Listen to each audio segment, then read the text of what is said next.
voter par ordonnance c'est-à-dire boobu récépissé yi ñi nga xam ne bindu nañ mënoon nañ voter parce que administration bi waroon génnee carte d'identité def ko conseil constitutionnel jël ci pouvoir yi ba am pour mën a li nga xamante ni mooy manquement bi am ci exécutif bi moom mu ñëw daal ci substituer wu pour mën ko def léegi nag am na ñeneen ñoo xam ni lecture bi ñu ci am parce que bu fekkee dañu dem ci article 92 bi ñuy wax ni les décisions du conseil constitutionnel ne peuvent faire l'objet d'aucun recours donc si le conseil constitutionnel décide que la date c'est le 31 mars keneen warul ñëw di jëlaat beneen décision parce que bu wuteeg bu conseil con am na ñoo xam ni kon jàpp nañ ni conseil constitutionnel c'est un peu contradictoire par rapport ak li nga xam ne am na ko ci sañ-sañ article 92 d'autant plus que dañ ne les décisions du conseil constitutionnel s'imposent au pouvoir public aux autorités administratives et juridictionnelles mais en tout cas le plus important mooy le vin est tiré il faudra le boire ki waroon a jàpp date jàppoon na date mu dàq date ñu ne ko jàppal date mu jàppaat beneen date boo xam ni méngoowul ak fi ñu war a jàpp date bi ñu dem yóbbuwaat waxtaanaat gannaaw bi ñu diisoo wutaat beneen date kii na ko date boo fi mën a wut ko ci diggante bi nag comme boobu ba léegi date bi mu ngi mbiicoo mbaacoo jàppal nañ la date c'est aussi simple c'était ça en fait maintenant c'est une crise institutionnelle maintenant cette crise a un début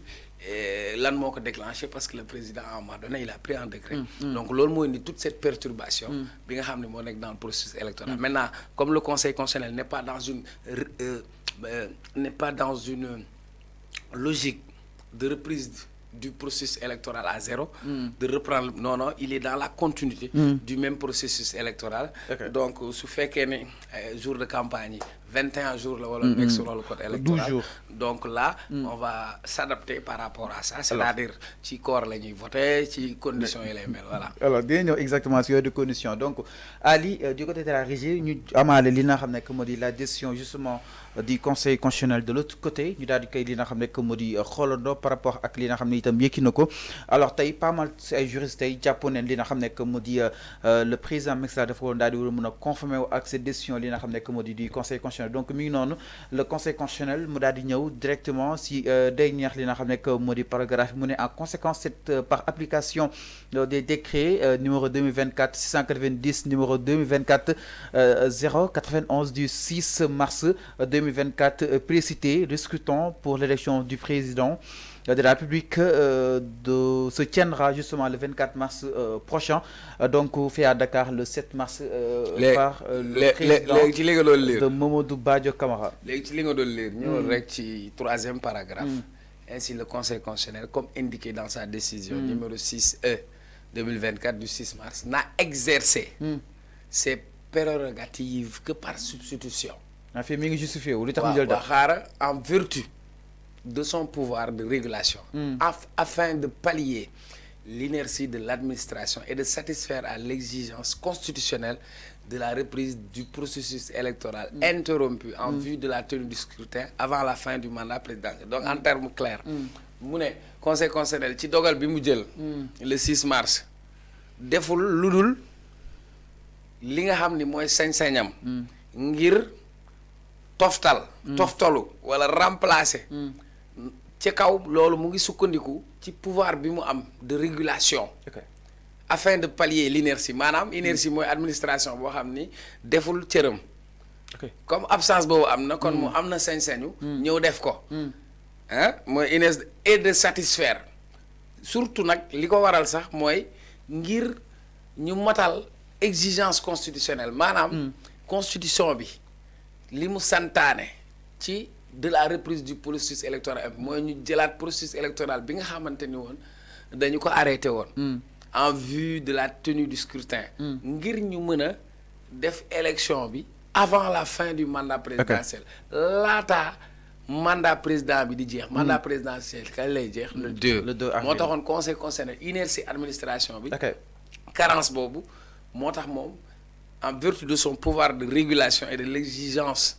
constitutionnelle moo tax le conseil constitutionnel s'est substitué loolu la expliqué fi alors ñu ne aujourd'hui si lii wala kon ak li mu yëkkati démb ces 3 précisions yi nga xam ne itam def na ko entre autres bokk na limiter li nga xam ne moo di mandat du président le 2 waaye itam exiger ko mu daal di amal élection avant le 2 en quoi nga jàpp ni le conseil constitutionnel a sauvé justement la démocratie, en quoi nga jàpp ni itam le conseil constitutionnel a sauvé le Sénégal par rapport ak vide juridique bi nga xam ne itam noonu ñu si daal di dugg après li nga xam ne que moo di la fin du mandat de Macky Sall. Oui, mais de toute façon vide bi moom dina am moom parce que mënul bañ a am. Et boobaa conseil constitutionnel moo koy constaté. Et comme li mu la wax nii moom pouvoir de régulation bi mu am su boobaa moom mooy xool sur la suppléance parce que bu fekkee dañu def élection le 24 deuxième tour war a am. mais deuxième tour après le 2 avril lay am léegi après 2 avril conseil constitutionnel moom dina jël toutes les dispositions pour que suppléance bi ñu mën ko assurer et que terewul le processus continue. Donc ici ce qu'il faudra remarquer mooy le plus important mooy ñu am des institutions fortes. Institution forte première institution dans ce pays c'est la constitution du Sénégal man par principe laa wax. mën naa juum mën naa bañ a juum peut-être lii am gënaluma. lii am gënaluma mën na maa bañ a gënal peut-être ki ma bëgg mu falu wala ka ma faral peut-être bokkul peu importe. C'est la constitution. Et pour man c'est fondamental parce que président bu ñu lay fal doo waat ci kaamil alxuraan duñu la ko tegal doo waat ci biir église tamit kenn du la tegal bible. da ngay jiin ci kanamu conseil constitutionnel te bi ngay jiin da nga yëkkati sa loxo ci jeexal bi da nga ne d'observer et de faire observer scrupuleusement les dispositions de la constitution et des lois maanaam yow moo tax ñu lay wax da ngay sàmm da nga war a sàmm li nga xam ne moo ñu boole muy cette constitution. Donc pour man loolu la maintenant il y a eu des dérèglements et dérèglements yooyu dafay impacter même sur le processus électoral mais le plus important c'est que les Sénégalais puissent exprimer leur droit de vote qu'on puisse organiser des élections dans les meilleurs délais comme on avait dit, c'est-à-dire qu'on ne puisse pas organiser des élections au-delà de la fin du mandat, mais avant la fin du mandat. Maintenant, alors, on a raté beaucoup de choses parce qu'on devrait parler de programmes, de projets, de candidats, etc. dugg nañ ci koor gi xam nga man xam nga kenn damaa ragal xiif kenn du ma wax lu may dégg ay weeru koor donc est-ce que après ay ndogu est-ce que ay waaraate la ñuy def mais le plus important mooy daal le peuple souverain devra décider de son sort. Mais ñu ne est-ce que c'est le moment exactement en plein carême en plein aussi li nga xam ne que mu di koor gi waaye itam ak événement yi nga xam ne itam si moom leen daal dëgmal sûrement su amee second tour dina coïncider avec li nga xam ne que mu di la Korité. Est-ce que concrètement fauché wu na li nga xam ne que mu di la date de la présidentielle?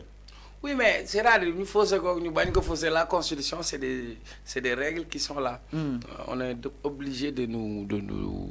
conformer à cela. Que candidat yi pare que ñu bañ a pare parce que en quelque sorte le vœu du président c'était de rebattre les cartes. Ça tout le monde le sait. Il voulait rebattre les cartes. Non, il voulait rebattre les cartes. C'est en revenant à qui? Mooy li nga doon wax inclusif etc. Donc ça veut dire que ça avant c'était pas inclusif. Comment on va faire pour repousser les élections parce que les conclusions du dialogue national c'était de repousser l'élection au mois de juin, le 2 juin, maintenir les 19 candidats qui ont été retenus, permettre aux autres candidats yi nga xamante ni amoon nañ ay contestation wala dara ñu mën leen a intégrer waat dans le processus électoral. C'est ce que le Conseil constitutionnel a refusé.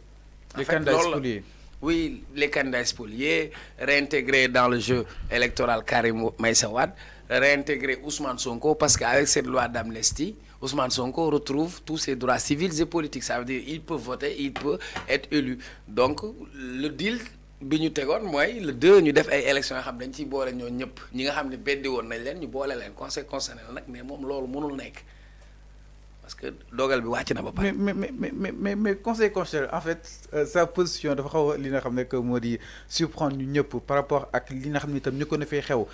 jëmale si li nga xam ne que moo di invalidation bu candidature bu Ousmane Sonko et tant d'autres alors en quoi nga jàpp ni le conseil constitutionnel aujourd'hui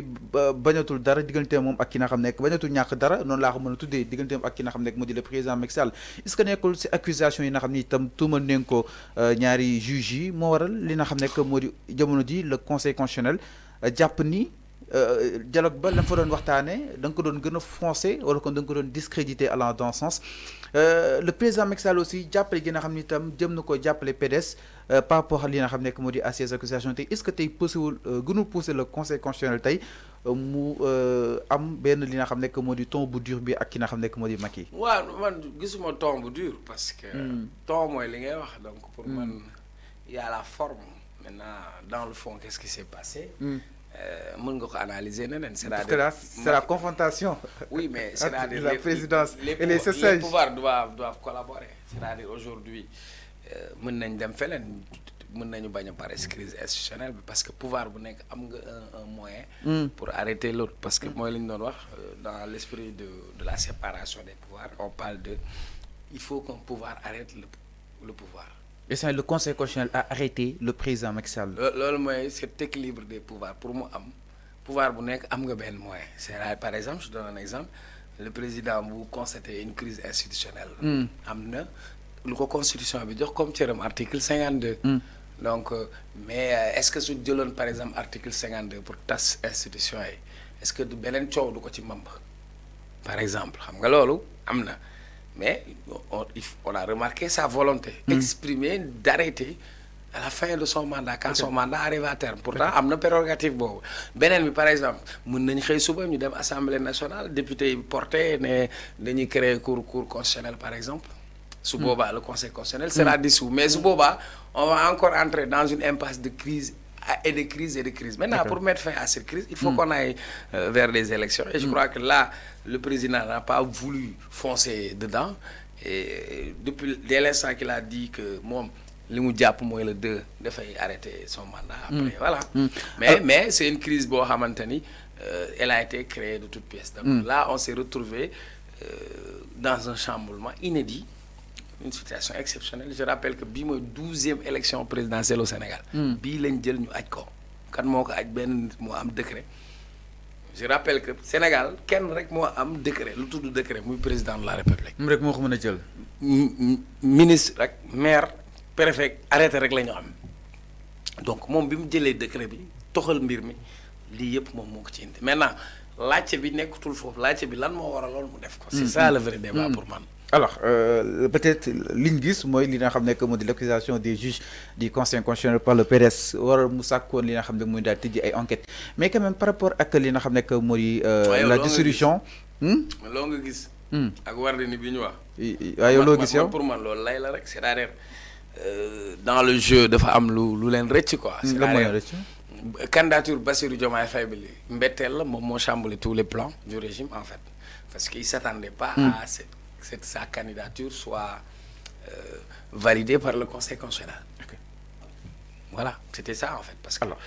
on avait mis à côté Ousmane Sonko, on l'a écarté comme on avait écarté Karim Wade et Khalifa Sall. Mais Ousmane Sonko peut-être a eu l'intelligence stratégique de mettre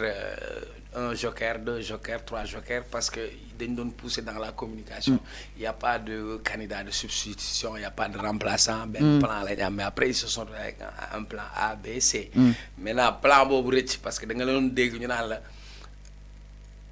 parti dissous la du ñu am candidat mais Bassirou Diomaye Faye il n'est pas condamné. Il n'est pas condamné. Ba pare même en matière de droit dafa am lu ñuy wax personne morale. Il y a personne physique et personne morale. Il faut faire la différence entre les personnes physiques et morales. Bassirou Diomaye Faye c'est personne physique. Donc tasal parti mais tasoo nit ñi. Donc loolu nga xam ne nag dugg na ak invalidation wu Karim Wade.